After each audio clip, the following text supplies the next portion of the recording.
آپ کو بتائیں मुस्लिम लीग नून के कायद नवाज शरीफ की आज फिर गिले शिकवे और इल्ज़ामात। कहा कि पिछले इलेक्शन में बेतहाशा इंजीनियरिंग की गई और फिर ITS बंद करा कर PTI को जितवाया गया।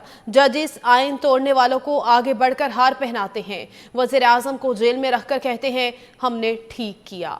मुस्लिम लीग नून के कायद नवाज शरीफ की आज फिर गिले शिकवे और इल्ज़ामात। कहा कि पिछले इलेक्शन में बेतहाशा इंजीनियरिंग की गई और फिर ITS बंद कराकर PTI को जितवाया गया। जजेस आइन तोड़ने वालों को आगे बढ़कर हार पहनाते हैं। वज़ीर आज़म को जेल में रखकर कहते हैं हमने ठीक किया। इसी पर बात कर लेते हैं सीनियर तजियाकार इसार राना साहब से। इसार राना साहब, बहुत शुक्रिया आपके वक्त का। सर, आज जो है मुस्लिम लीग नून के कायद नवाज शरीफ पार्लिमानी बोर्ड के 13वें इजलास से खिताब कर रहे थे। कल भी खिताब किया, आज भी किया, वही कल वाली बातें, और इससे पहले भी यही गिले शिकवे करते रहे कि हमारी हुकूमत रहती तो महंगाई ख़त्म हो जाती, हम तरक्की याफ्ता ममालिक में शामिल हो जाते। आज से फिर आज भी जब इजलास किया फिर से वही बातें दोहराई गई हैं। अब उनके पास कहने को तो कुछ है नहीं और उन्होंने वक्त भी टपाना है, तो उन्हें रोजाना एक पार्लिमानी बोर्ड का इजलास भी चाहिए जिसमें वो सामने लोगों को बिठा के अपनी जो कैसेट है वो रिपीट करके दोबारा से सुनाते रहें, क्योंकि अवाम में जाने की पोजीशन में तो वो है नहीं, अवाम से तो बात करने की पोजीशन में वो नहीं है। तो उनके पास सिर्फ एक ही रास्ता बचता है कि वो पार्लिमानी बोर्ड के नाम पे चंद लोगों को इकट्ठा करें और उनके सामने एक ही बातों को दोहराते रहें। अदरवाइज वो जो आज वो फरमा रहे हैं कि जजेस ने आइन तोड़ने वालों के गलों में हार डाले तो और फिर वजीर आजम को जेल में डाला, तो ये सूरत हाल तो आज भी वैसे ही है। और जजेस जो हैं वो जाके पार्लियामेंट में उन लोगों के साथ बैठते हैं जो उनके खिलाफ बातें भी करते हैं, उनके खिलाफ इल्जामात भी लगाते हैं, जो कई कई सालों से अदालतों को मतलूब भी हैं, और उनके बीच में ही वो पार्लियामेंट में बैठ के और उनके खिताब भी सुनते हैं। तो नवाज शरीफ साहब को जरा कह देना चाहिए था कि वो को सिर्फ एक खास मखसूस जजों की बात कर रहे हैं या वो जुडिशरी की बात कर रहे हैं। और दूसरी बात उनका ये कहना कि जनाब अली हमने काम किया और हमने इस तरह किया, तो जरा नजर डाल लें अपने इर्द गिर्द भी। जो इंडिया में जब ये आए थे तो इंडिया में भी सेम ऐसे ही क्राइसिस था जब ये पाकिस्तान की सियासत में इन हुए। नरसिम्हा राव जो थे वजीर आजम थे, लेकिन उन्होंने अपने मुल्क को डिफॉल्ट से नहीं बचाया बल्कि इस टाइम दुनिया की तीसरी चौथी बड़ी इकोनॉमी बना दिया। और मियां नवाज शरीफ साहब ने अपने 41 साल कैरियर में पाकिस्तान को क्या बनाया है। तो बस ये कहे जाए उनकी मर्जी है, बादशाह आदमी है, जो दिल करे कह सकते हैं। ठीक है सर, जब कायद मुस्लिम लीग नून नवाज शरीफ ने पाकिस्तान वापस आना था तो तब तो बहुत बड़े दावे किए जा रहे थे कि मैं वापस आकर मुआशी प्लान दूंगा, लेकिन अभी तक मुआशी प्लान सामने नहीं आया। वो आप समझ रही थी कौम के लिए मुआशी प्लान देना था, वो मुआशी प्लान उन्होंने अपने लिए देना था जिसमें उन्होंने अपने जो कारोबारी जिन मुकदमात हैं उनसे जान छुड़ानी थी। अल अजीजिया केस हो गया, फिर एवन फील्ड हो गया और इस तरह के मामलात से, तो वो उन्होंने छुड़ा ली कामयाबी से। अगर पाकिस्तान का मुकद्दर संवारने आ रहे हैं तो पहले 3 दफा कौन सा मुकद्दर संवार लिया जो अब चौथी दफा आ रहे हैं। और वो जो ये कहते हैं कि हमारे मुल्क में तरक्की कर रहा था, तो आपने तो 4 दफा IMF के पास गए। तरक्की IMF के पास जाना होती है। सर, उनका ये कहना था कि हमने तो IMF से जान छुड़ाई है, हमने तो IMF को खुदा हाफिज कहा है। वही अर्ज कर रहा हूँ ना कि 4 दफा IMF के पास जाके 4 दफा IMF को खुदा हाफिज कहना कोई तरक्की की अलामत है? आप 4 दफा IMF के पास गए, ऐसी जरूरत ही क्यों पेश आई कि आपको IMF के पास जाना पड़ा? आपने क्यों नहीं पाकिस्तान को मुआशी तौर पे इतना मजबूत किया कि हमें IMF के पास ना जाना पड़े? पीपल्स पार्टी 11 दफा चली गई। तो अगर आप यही तरक्की समझते हैं जिसमें आपके कारोबार बढ़ जाए, आपके बैंक बैलेंस बढ़ जाएं, आपके बंगले महल बन जाएं और गरीब अवाम भूखे से भूखे होते जाएं और उनका हर पैदा होने वाला बच्चा जो है 1.25 लाख 1.5 लाख का मकरूज हो जाए, अगर इसे तरक्की कहते हैं तो भाई आपकी मर्जी है, आप दें इस मुल्क को तरक्की। पहले आपने तरक्की देके पाकिस्तान को जल्जलों के दलदल में धकेल दिया है, मजीद धकेल दें, और क्या कर सकते हैं। سر آپ نے معاشی ترقی کی بات کی ہے کہ معاشی ترقی کیا تھی، لیکن وہ تو کہہ رہے ہیں کہ 2017 میں پاکستان جو ہے معاشی اور سیاسی لحاظ سے بہت مضبوط تھا، میرے دور حکومت میں مہنگائی بھی ختم ہوئی، لوڈ شیڈنگ ختم ہوئی، ایون دن کہ دہشت گردی بھی میرے دور حکومت میں ختم ہوئی ہے۔ یہ اے پی ایس کا سانحہ جو ہے یہ کس کے دور حکومت میں ہوا تھا؟ یہ کیا کہتے ہیں کراچی میں جو ایک فیکٹری کو آگ لگا کے 250-300 لوگوں کو مار دیا گیا وہ کس کے دور میں ہوا تھا؟ یہ ماڈل ٹاؤن میں سیدھی خواتین کو پیٹ میں گولیاں مار دی گئیں، یہ کس کے دور میں ہوا تھا؟ یہ کون سا امن تھا جس میں آپ سڑکوں کے اوپر نہتے لوگوں کے اوپر گولیاں برسائے صبح اٹھ کے اور ان کو سڑکوں پہ ان کا خون نہلا دیں؟ یہ فیکٹریوں کو چار طرف سے بند کر کے دہشت گرد آگ لگا دیں اور ہزاروں سینکڑوں لوگ مر جائیں؟ تو ہمارے معصوم بچوں کو، پھول جیسے بچوں کو دہشت گرد آئیں اور آ کے کچل دیں؟ تو یہ کون سا کس امن کی بات کر رہے ہیں؟ مجھے تو نہیں سمجھ آ رہی کہ ان کے دور میں کون سا امن قائم ہوا تھا۔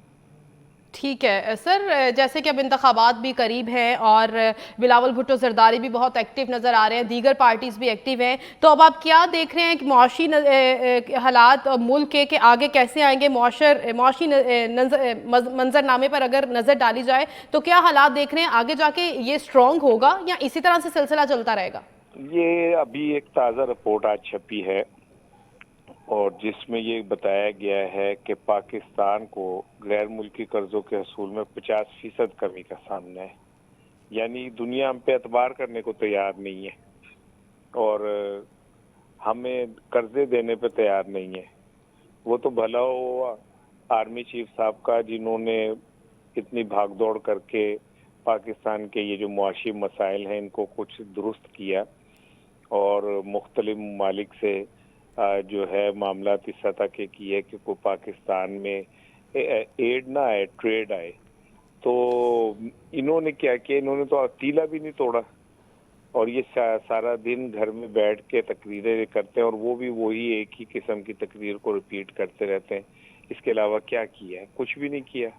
آئے تھے کوئی معاشی پلان لے کے آتے، وہ جو ارسطو اور اسحاق ڈار صاحب ان کے ساتھ ہیں، 17 ماہ کی حکومت میں انہوں نے بیڑا غرق کر دیا، اب وہی دوبارہ علاج کریں گے پاکستان کا؟ تو بس پھر کیا کہا جا سکتا ہے؟ سر جیسے آپ کہہ رہے ہیں کہ انہوں نے تو کچھ کیا ہی نہیں، تو لیکن وہ کہہ رہے ہیں کہ ہماری پالیسیاں جاری رہتی ہیں تو پاکستان ایشین ٹائیگر بن جاتا۔ کون سی پالیسیاں ہیں جو جاری رہتی؟ بات یہ ہے کہ جو ان کی پالیسیاں جاری رہتی تو وہ 17 مہینے کیوں نہیں جاری رہی ان کے اپنے سگے بھائی کے حکومت میں؟ اسحاق ڈار تو تب بھی تھے۔ اور میں تو یہ سمجھتا ہوں کہ پاکستان ایشیا ٹائیگر بننے سے بہتر ہے کہ بندہ بنے تو زیادہ اچھی بات ہے، اور ہمارا ایک تشخص ایک مہذب، پرامن، آئین پسند، جمہوریت پسند اور خوشحال آسودہ قوم کا بن جائے تو زیادہ بہتر ہے۔ تو وہ ایسے جیسے یہ سمجھ رہے ہیں ویسے نہیں بنے گا، نہ ہی ان کے پاس کوئی حل ہے۔ ان کے پاس صرف حل ہے کہ میں اپنی حکومت مجھے واپس مل جائے اور میں اپنے ٹھاٹ باٹ کروں۔ پھر جب مشکل وقت آئے تو پہلے میں جدہ چلا گیا تھا، پھر میں لندن چلا گیا تھا، اب میں امریکہ چلا جاؤں گا، that's it. Sir level playing field کی بات کیجئے تو اسے آپ کس طرح سے دیکھتے ہیں؟ ہر پارٹی کا یہی گلہ شکوہ، لیول پلینگ فیلڈ نہیں مل رہی ہے۔ مسلم لیگ نون کو دیکھ لیں یا پیپلز پارٹی کو دیکھ لیں، ہر ایک کا یہی شکوہ نظر آ رہا ہے۔ نہیں، آپ پی ٹی آئی کو کیوں بھول جاتی ہیں جو پاکستانی سیاست کی میجر ٹریڈ اسٹیک ہولڈر ہے؟ آپ نے تو ان کو لیول کیا اور پلینگ کیا اور فیلڈ کیا، تینوں کوئی چیز نہیں دی ہوئی۔ اب ان کا ورچوئل جلسہ بھی ہوتا ہے تو آپ وہ بھی نہیں، کیا نام ہے، نیٹ سلو کر دیتے ہیں۔ تو اگر یہ سارا کچھ ایک پارٹی کے لیے ہونا ہے، اس کی خدمت کے لیے ہونا ہے، میں تو بار بار کہہ رہا ہوں کہ پھر انتخابات کی ضرورت نہیں ہے۔ آپ ان میں سے ایک بندے کو موسٹ فیوریٹ کو سلیکٹ کریں اور اسے حکومت دے دیں، انتخابات کے پیسے بھی بچیں گے۔ جب طے ہے نتیجہ یہی آنا ہے اور سب کو پتہ ہے کہ نتیجہ یہی آنا ہے تو پھر ضرورت کیا ہے اتنا ڈھمانگ کرنے کی؟ ٹھیک سر، واپس آئے مسلم لیگ نون کے قائد اور کیسز ایک ایک کر کے معاف ہو گئے ہیں، مطلب اب آپ یہ کہنا چاہ رہے ہیں کہ انتخابات ہوں گے اور یہ سب کے سامنے ہے کہ انتخابات میں کون جیتے گا اور کون برسر اقتدار آئے گا؟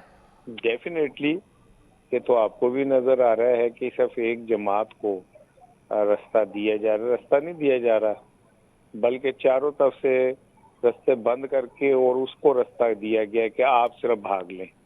तो मैं नहीं समझता कि इस तरह के अमल से जमहूरियत को कोई फायदा होगा या कोई सियासी इस्तेहकाम आएगा। मैं नहीं समझता।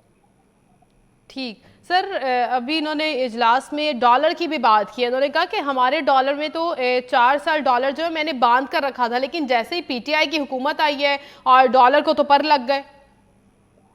तो अगर पीटीआई की हुकूमत में डॉलर को पर लग गए थे तो इनके भाई की ने 17 साल की हुकूमत में पर काटे क्यों नहीं? और वो उस परों के आगे खुद उन परों को पकड़ के हवा में बुले की हवा में क्यों उड़ते रहे? और ये इसहाक डार साहब जो डॉलर को काबू करने के मास्टर हैं, वो फिर क्यों डॉलर से डर के बैठ गए थे? और जब वो आ रहे थे लंदन से तो उन्होंने ऐलान किया था कि अब डॉलर डर जाएगा, लेकिन डॉलर ने डरने के बजाय डार साहब को डरा दिया। और डॉलर इनके दौर में सर आपको इंटरप्ट कर रही हूँ, सॉरी, लेकिन सवाल तो ये भी पैदा होता है कि इन्होंने अपने भाई को क्यों नहीं कोई मुआशी प्लान दिया? बस यही कहते रहे मैं वापस आऊंगा तो मुआशी प्लान सामने रखूंगा। अपने भाई को भी तो मुआशी प्लान दे सकते थे। मैं यही अर्ज कर रहा हूँ ना कि अगर इनके पास कोई मसाइल की कुंजी थी तो ये कुंजी उन्होंने क्या नाम है अपनी जेब में रख के, और जेब को कुंजी क्यों लगा दी?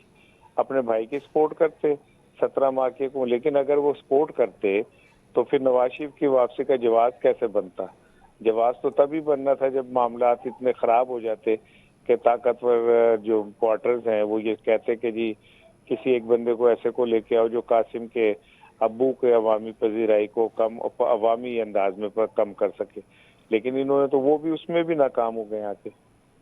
ठीक है, बहुत शुक्रिया। सीनियर तज्जियाकारी सार राना साहब हमारे साथ मौजूद थे और अपना तज्जिया पेश कर रहे थे। मुस्लिम लीग नून के कायद नवाज शरीफ की आज फिर गिले शिकवे और इल्ज़ामात की बौछार सामने। उन्होंने कहा कि पिछले इलेक्शन में बेतहाशा इंजीनियरिंग की गई और फिर ITS बंद कराकर PTI को जितवाया गया। जजिस आइन तोड़ने वालों को आगे बढ़कर हार पहनाते हैं और वज़ीर आज़म को जेल में रखकर कहते हैं कि हमने ठीक किया। साथ ही साथ कायद मुस्लिम लीग नून नवाज शरीफ का ये भी कहना था कि हमने पहली मोटरवे की बुनियाद रखी है और 2017 में मुल्क मुआशी और सियासी लिहाज से बहुत मजबूत था। हमने मुल्क में लोड शेडिंग का खात्मा किया है और दहशतगर्दी को हमने ख़त्म किया है। साथ ही साथ उन्होंने डॉलर की भी बात की। उन्होंने कहा कि हमने डॉलर को 4 साल बांध कर रखा। अगर जैसे ही PTI की हुकूमत आई तो डॉलर को पर लग गए। अगर मैं हुकूमत में रहता और मेरी पॉलिसियाँ जारी रहती, हमारी पॉलिसियों का तसलसल जो है वो जारी रहता, तो पाकिस्तान एशियन टाइगर्स बन जाता और हमारी हुकूमत ख़त्म कर दी गई। अगर ये हुकूमत ख़त्म ना की जाती तो महंगाई का ख़ात्मा हो जाता और गुर्बत जो है वो ख़त्म हो जाती। मेरे दौरे हुकूमत में आटा और चीनी भी सस्ती थी, लोड शेडिंग नहीं थी, महंगाई नहीं थी, दहशतगर्दी नहीं थी। फिर से ही वो गिले शिकवे किए गए आज के भी पार्लिमानी बोर्ड के इजलास में।